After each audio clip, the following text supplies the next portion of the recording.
اتنے بلند مقام تک کیسے پہنچے؟ ان کے باپ کا بچپن میں انتقال ہو گیا تھا، یہ یتیم ہو گئے تھے، ان کی ماں بیوہ ہو گئی تھی، اور ماں نے بیوہ ہو جانے کی وجہ سے لوگوں کے گھروں میں کام کاج کر کے اپنا اور اپنے یتیم بچے کا پیٹ پالنا شروع کیا تھا۔ جب بچہ بڑا ہونے لگا تو یہ ماں ڈرنے لگی کہ اب میرا بچہ بڑا ہو رہا ہے، گلیوں میں کھیل رہا ہے، یہ غلط سنت لڑکوں کا ساتھ ہوگا، میرا بچہ بگڑ جائے گا، میں کیا کروں؟ لوگوں سے مشورہ کیا، لوگوں نے کہا کہ دیکھو ایک مدرسہ ہے، وہاں ایک بہت بڑے شیخ ہیں، وہاں جو بچے پڑھتے ہیں وہ بچے اللہ کے ولی بن جاتے ہیں۔ ہمارا مشورہ یہ ہے کہ اگر تمہاری یہ تمنا ہے تو تم وہاں اس بچے کو پہنچا دو۔ بیوہ ماں اپنے یتیم بچے کو لے کر پتہ پوچھتے پوچھتے اس مدرسے میں پہنچ گئی، وہاں جا کر ان بزرگ سے ملاقات کی، سلام کیا، تعارف کرایا، حضرت میں غریب بیوہ عورت ہوں، مزدوری کر کے لوگوں کے گھروں میں کام کر کے اپنا اور اپنے یتیم بچے کا پیٹ پالتی ہوں، اس یتیم بچے کو ساتھ میں لائی ہوں، یہ گلیوں میں کھیلنے لگا، مجھے ڈر لگ رہا ہے کہیں بگڑ نہ جائے، اور میری تمنا یہ ہے، اور میرے مرحوم شوہر کی بھی یہی تمنا تھی کہ میرا بچہ عالم ربانی بنے، دین کا خادم بنے، اسلام کا جھنڈا دنیا کے اندر پھیلائے۔ میں تو اس لیے آئی ہوں، مجھے لوگوں نے آپ کا پتہ بتایا، اس بچے کو اپنے پاس رکھ لیجئے اور اس کو ایسا عالم بنا دیجئے کہ وہ نائب رسول بن جائے اور اللہ کو پسند آ جائے۔ وہ بزرگ بہت متاثر ہوئے اس بندی کی ان باتوں سے، کہنے لگے اچھا چھوڑ جاؤ، میں جو کچھ کر سکوں گا کروں گا۔ مگر یہی نہیں، جاتے جاتے اس اللہ کی بندی نے ایک ریکویسٹ اور کی، ایک درخواست اور کی، اور کہنے لگی حضرت ایک درخواست اور ہے، یہ بچہ پہلی بار گھر سے نکل رہا ہے، اس کو میری یاد بہت آئے گی، یہ بہت مجھے یاد کر کر کے روئے گا، آپ سے چھٹی مانگے گا، گھر آنے کی اجازت چاہے گا، مگر حضرت اگر یہ جلدی جلدی گھر آئے گا تو اس کا دھیان بٹے گا اور پھر یہ وہ نہیں بن پائے گا جو میں اس کو بنا ہوا دیکھنا چاہتی ہوں، اس لیے حضرت کچھ کیجیے گا، اس کو میرے پاس تو تبھی بھیجیے گا واپس جب یہ اللہ کا ولی بن جائے۔ وہ حیران رہ گئے، وہ شیخ، وہ بزرگ، یہ کیا عورت ہے، اس کی کیا ہمت اور تمنائیں ہیں۔ کہنے لگے اچھا جاؤ دعا سے میری مدد کرنا، میں جو کر سکوں گا تمہارے بچے کی تعلیم و تربیت کے لیے کروں گا۔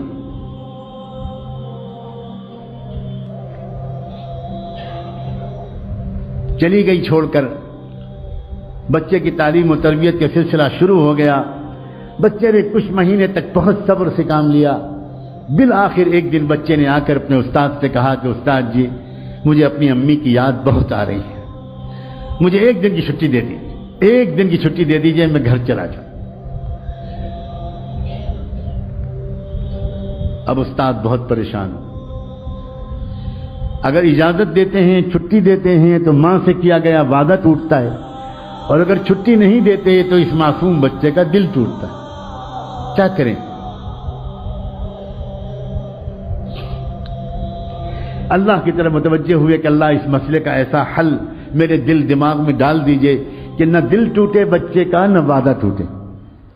اللہ نے مدد فرمائی، دل میں ایک ترکیب آ گئی، اور کہنے لگے اس بچے سے کہ بیٹا ایک کام کرو، میں تم کو سبق دیتا ہوں، وہ سبق یاد کر کے شام تک سنا دو گے تو میں تم کو چھٹی دے دوں، میں تم کو چھٹی دے دوں۔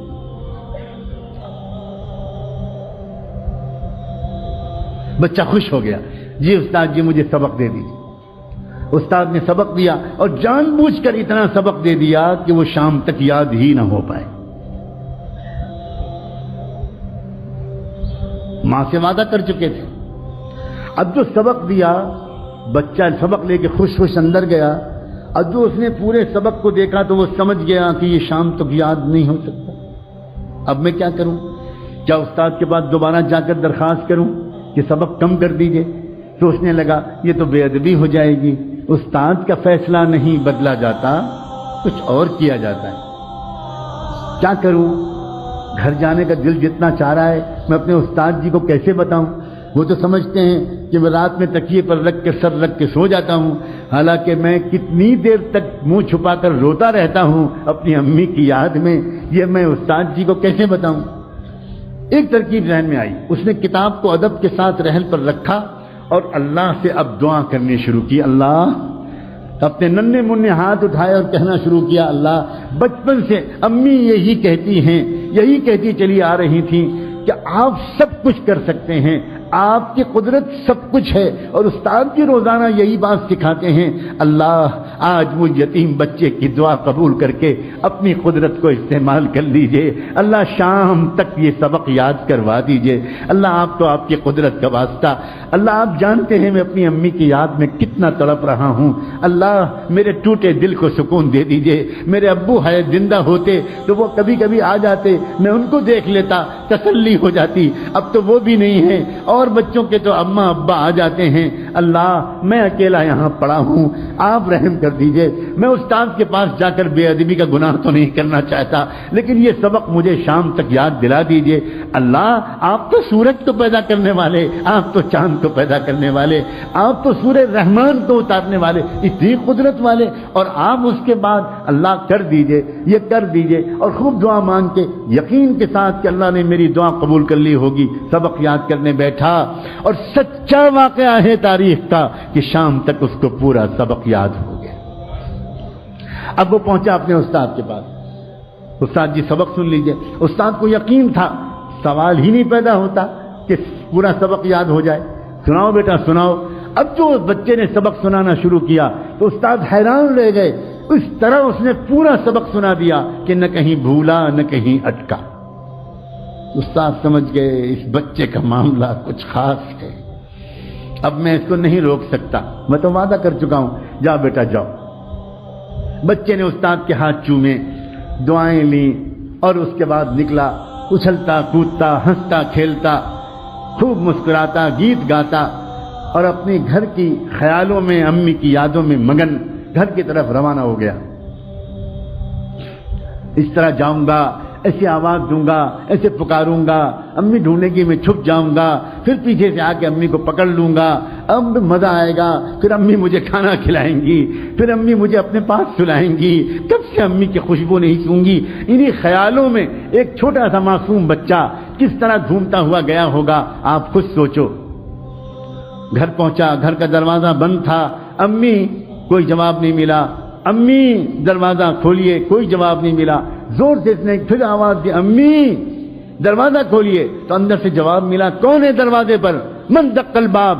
تو بچے نے باہر سے کہا, امی میں آپ کا بایزید ہوں, دروازہ کھولیے. تو اندر سے جواب آیا عجیب لہجے میں, کون بایزید؟ یہ والا میرا بایزید نہیں ہو سکتا, میرا بایزید تو تب آئے گا جب اللہ کا ولی بن جائے گا, میرا بایزید تو یہ نہیں ہو سکتا. بس بایزید بستانی وہ بچہ وہیں پہ کھڑا روتا رہا روتا رہا روتا رہا. سمجھ گیا میری امی نہیں چاہتی کہ میں ابھی جاؤں, میرا دھیان بڑھ جائے گا. بہت دیر تک روتا رہا, پھر واپس آ گیا. گیا تھا ہنستا ہوا, واپس آیا روتا ہوا. آیا, آ کر مدرسے پہنچا, استاد کے پاس پہنچا, سلام کیا. استاد حیران رہ گئے, بیٹا تم کیسے واپس آ گئے, کیا ہوا, خیریت تو ہے؟ اب جو بچے نے اپنی داستان سنانے کے لیے اپنا چہرہ اوپر اٹھایا تو استاد کی نظر پڑی, چہرہ آنسوؤں سے تر تھا, آنکھیں لال تھیں. کیا ہوا میرے بیٹے, کیا ہوا, کیا خیریت, تو جلدی بتاؤ. بیٹے کو گود میں لے لیا, اپنے عمامے کے کنارے سے بچے کے چہرے کے آنسو پوچھے. کیا ہوا کیا؟ بچے نے کہا, استاد جی آپ نے چھٹی دے دی تھی, میں بہت خوش گیا, ہنستا کھیلتا, دروازہ بند ملا, کئی بار پکارنے کے بعد اندر سے جواب آیا, کون ہے دروازے پر؟ میں نے کہا امی میں آپ کا بایزید ہوں. تو اندر سے جواب ملا, کون بایزید؟ یہ والا میرا بایزید نہیں ہو سکتا, وہ تو تب آئے گا جب وہ کچھ بن جائے گا. پھر کیا ہوا, میں وہیں کھڑا روتا رہا, بہت دیر روتا رہا, پھر واپس آ گیا. اب استاد جی میں گیا تھا کھیلتا ہنستا, آیا ہوں روتا ہوا. استاد بھی کمال کے استاد تھے, کہنے لگے, بیٹا ایک بات بتا دو, تم اپنی ماں سے ناراض ہو کر تو نہیں آئے ہو؟ بچے نے کہا, استاد جی میرا دل ٹوٹا بہت ہے, اور میری آنکھیں بہی بہت ہیں, میری آنکھیں بہی بہت ہیں, میں ناراض ہو کر تو نہیں آیا, لیکن میرا دل ٹوٹا بہت ہے. لیکن استاد جی اب تو میں آپ سے کہتا ہوں, میں آپ سے 1000 خوشامد کروں, مجھے چھٹی مت دیجیے گا, مجھے گھر نہیں بھیجیے گا, اور بس ایک بات کی آپ سے اور درخواست ہے, مجھے ویسا بنا دیجئے جیسا میری امی چاہتی ہیں, اور ایک اور درخواست ہے, یہ دعا کر دیجئے کہ میری امی بیمار رہنے لگی ہیں, بیوہ ہیں, گھروں میں کام کرتی ہیں, کہیں ان کی زندگی کا چراغ گل نہ ہو جائے, ان کی زندگی میں اتنی برکت ہو کہ وہ مجھے وہ بنا ہوا دیکھ تو لیں جو وہ مجھے بنانے کے لیے اتنی قربانیاں دے رہی ہیں. میری امی کی صحت کے لیے اور ان کی زندگی کے لیے دعا کرتے رہیے. استاد نے کہا بیٹا میں وعدہ کرتا ہوں میں روز دعا کروں گا. پھر بچے کی تعلیم و تربیت کا سلسلہ شروع ہو گیا.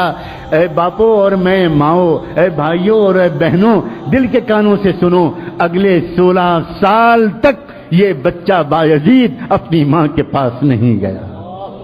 16 سال تک اس نے چھٹی بھی نہیں مانگی, چھٹی بھی نہیں مانگی. ماں بھی انتظار کرتی رہی, بیٹا بھی انتظار کرتا رہا, استاد بھی دعا مانگتے رہے. لیکن پھر کیا ہوا, کیا انعام ملا؟ کاش ہم میں سے کوئی آج یہ ہمت کرے, کاش ہم میں سے آج کوئی اللہ تعالیٰ سے اپنے بیٹے کی ولایت کی دعائیں کر لے. انعام جانتے ہو کیا ملا؟ سنو, تاریخ میں لکھا ہے, طبقات الاولیاء میں لکھا ہے, نزہۃ الاولیاء میں لکھا ہے, کتنی کتابوں میں یہ واقعات لکھے ہیں کہ بایزید بسطامی کی عمر جب تقریباً 22 سال کی ہو گئی, 22-23 سال کی, یعنی 16 سال گزر چکے تھے اس واقعے کو. تو اس وقت کیا ہوا, ایک مرتبہ خواب میں ان کے بزرگ نے حضور پاک صلی اللہ علیہ وسلم کی خواب میں زیارت نصیب ہوئی, انہی استاد کو زیارت نصیب ہوئی. جب وہ تہجد پڑھ کے دوبارہ سنت کے مطابق تھوڑا سا لیٹے تھے.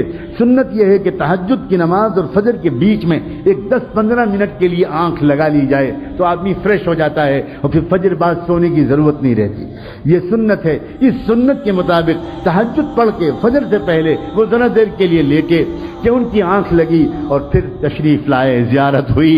رحمت دو عالم امام الانبیاء حضور اکرم صلی اللہ علیہ وسلم اور ان بزرگ سے کہا کہ وہ جو نوجوان ہے نا بایزید تمہارے پاس زیر تربیت, اس کو ولایت کبریٰ کا جھنڈا دے دیا گیا. فیصلہ ہو گیا اللہ کے ہاں سے کہ پورے عالم میں قیامت تک اس کے ذریعے دین کا کام ہوگا. جاؤ اس کو خوشخبری سنا دو اور اس کو روانہ کر دو. جلدی سے اٹھے, تازہ وضو کیا, اندر گئے, دیکھا وہ لڑکا ابھی نماز پڑھ رہا تھا. پیچھے بیٹھ گئے اور پیچھے بیٹھ کے انتظار کرنے لگے. نوجوان جب نماز سے فارغ ہوا بایزید تو پکارا کہ بیٹا ادھر آؤ. قریب بلایا, سینے سے لگایا, پیشانی کو چوما اور کہا یا بایزید تمہاری ماں کی قربانی رنگ لائی, تمہاری بیوہ ماں کی دعائیں قبول ہوئیں, تمہارے باپ کی تمنا پوری ہوئی اور تمہارا مجاہدہ اللہ کے ہاں قبول ہو گیا. جاؤ اب اللہ تم سے دین کا کام لے گا. سینے سے لگایا, نور نسبت کو منتقل کیا, اپنا عمامہ اتار کر ان کے سر پر رکھ دیا, کہا جاؤ اب تم سے اللہ دین کا کام لے گا, اب تم کو یہاں ٹھہرنے کی ضرورت نہیں. بایزید بسطامی نے اپنے استاد کے پھر ہاتھ چومے, پیشانی کا بوسہ لیا, سر پر ہاتھ پھروایا, دعائیں لیں اور پھر اس کے بعد روانہ ہوا. وہی راستہ تھا, وہی گھر تھا, وہی گھر کا دروازہ تھا.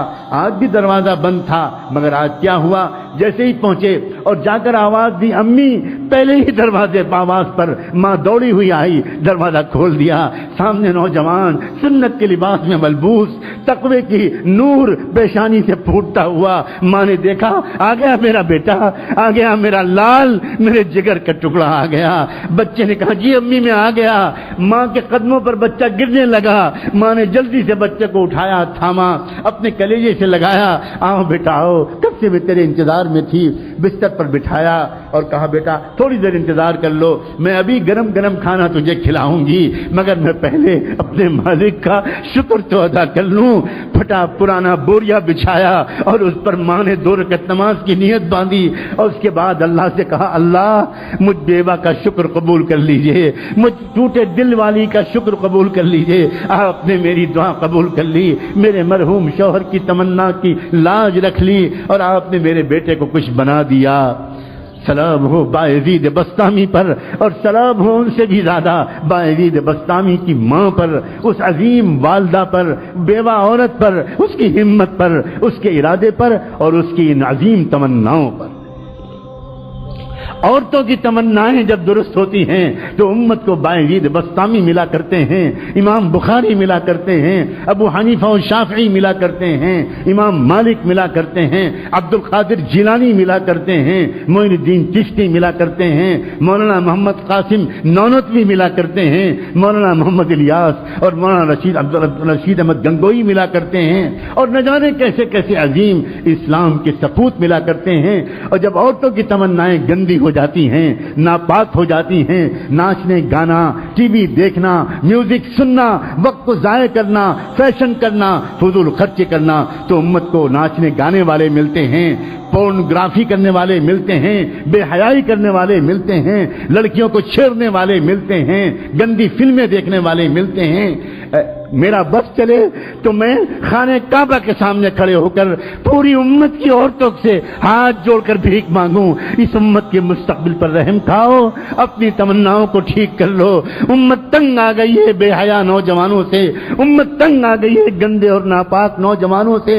امت کو پھر ضرورت ہے عبد القادر جیلانی کی، امت کو پھر ضرورت ہے مجدد الف ثانی کی، امت کو پھر ضرورت ہے عبد القادر جیلانی کی، امت کو پھر ضرورت ہے شاہ ولی اللہ کی، امت کو پھر ضرورت ہے بایزید بستامی کی، اور امت کو پھر ضرورت ہے اسلام کے سچے خادموں کی۔ اور اے ماؤ، تم ہی ہو جو اسلام کو امت کو یہ تحفہ دے سکتے ہو، یہ مردوں کے بس کی بات نہیں ہے۔ تم ہو جو اپنی پیٹ میں 9 مہینے اس بچے کو رکھتی ہو، اور پیٹ میں جو رکھتی ہو تو یاد رکھنا ان دنوں میں تمہارے دل میں جو تمنائیں ہوتی ہیں وہی بچے کی تمنا بنتی ہے۔ تم پیٹ میں رکھتی ہو، تمہاری تمنائیں اس میں زیادہ منتقل ہوتی ہیں۔ تمہارا کردار، تمہاری سیرت، تمہارے ولولے، تمہارے عزائم، اسلام کے ساتھ بے وفائی چھوڑ دو، اسلام کے ساتھ وفاداری اختیار کر لو۔ اسلام ڈھونڈ رہا ہے، ہزاروں میل کے فاصلے پر کوئی ایک وفادار امتی نہیں مل پا رہا ہے اسلام کو۔ سب نے چھوڑ دیا اسلام کو اکیلا، سب لگ گئے کاروبار میں، سب لگ گئے پیسہ کمانے میں، سب لگ گئے شہوتیں پورے کرنے میں، سب لگ گئے فیشن پرستی میں۔ اسلام یتیم بچے کی طرح دھکے کھا رہا ہے، دھکے کھا رہا ہے۔ أرأيت الذي يكذب بالدين فذلك الذي يدعو اليتيم، فذلك الذي يدعو اليتيم۔ تم نے دیکھا ہے اس کو جو دین کو جھٹلاتا ہو؟ وہ کون ہے؟ دین کو جھٹلانے والے کو صرف مندروں میں تلاش مت کرو، دین کو جھٹلانے والے کو صرف چرچوں میں تلاش مت کرو، ہم تم کو بتاتے ہیں دین کو جھٹلانے والا کون ہے۔ فذلك الذي يدعو اليتيم، وہی ہے جو یتیم بچے کو دھکا دیتا ہے۔ آج تو محمد کا دین یتیم ہو گیا، اللہ کے رسول کا دین یتیم ہو گیا، اور ہم اس دین کو یتیم بنا کر گھر سے دھکے دے کے نکال رہے ہیں۔ شادی کے موقع پر اس دین کو نکال دیا جاتا ہے، سنتوں کو نکال دیا جاتا ہے۔ جس شادی کے موقع پر گھر میں صفائی کرنے والی بھنگن کو بھی راضی کیا جاتا ہے، کام کرنے والی کو بھی راضی کیا جاتا ہے، دھوبی اور دھوبن کو بھی راضی کیا جاتا ہے، اس شادی کے موقع پر اللہ اور اللہ کے رسول کو ناراض کر دیا جاتا ہے۔ توبہ کرو اللہ کے بندو، توبہ کرو، توبہ کرو، توبہ کرو، معافی مانگو، معافی مانگو۔ ہماری تمنائیں گندی ہو گئیں، تمنائیں پہلے گندی ہوئیں پھر آنکھیں گندی ہوئیں، تمنائیں پہلے گندی ہوئیں پھر کان گندے ہوئے، تمنائیں پہلے گندی ہوئی پھر زبان گندی ہوئی، تمنائیں پہلے گندی ہوئی پھر شرم گاہیں گندی ہوئی، تمنائیں پہلے گندی ہوئی پھر ہاتھ پیر گندے ہوئے، تمنائیں پہلے گندی ہوئی پھر پیٹ گندے ہوئے۔ تمناؤں کو پاک کرنا سب سے پہلا کام۔ تمنا پاک کی تھی فرعون کی بیوی نے، تو اللہ نے اس کو ساری دنیا کے ایمان والوں کے لیے آئیڈیل بنا دی۔ تمنا پاک کی تھی ایک عمران علیہ السلام کی بیوہ نے، تو اللہ نے ان کے ذریعے سے امت کو 2 نبی عطا فرمائے۔ پہلے امت کی پاکیزہ تمناؤں کے نتیجے میں نبی ملا کرتے تھے، اور اب محمد الرسول اللہ پر نبوت کے سلسلے کو مکمل کر دینے کے بعد اب امت کو ان پاکیزہ تمناؤں کے نتیجے میں اولیاء ملا کرتے تھے۔ کیا ہم اس دور میں آ گئے ہیں کہ اب ولی بھی ملنا بند ہو گئے، بند ہو گئے، بند ہو؟ اللہ، آپ کے خزانے میں تو کوئی کمی نہیں، آپ نہیں بدلے، ہم بدل گئے، ہم بدل گئے۔ ایک شیطان صفت ماں باپ کی اولاد کیسے ولی بن جائے، کیسے ولی بن جائے؟ ماں باپ تہجد نہیں پڑھتے، بچے فرض نماز کیسے پڑھیں؟ ماں باپ راتوں کے تنہائیوں میں نہیں روتے، بچے کیوں آخر اپنی جوانی کی انرجی کو فحش فحاشی کے اڈوں میں برباد نہیں کریں؟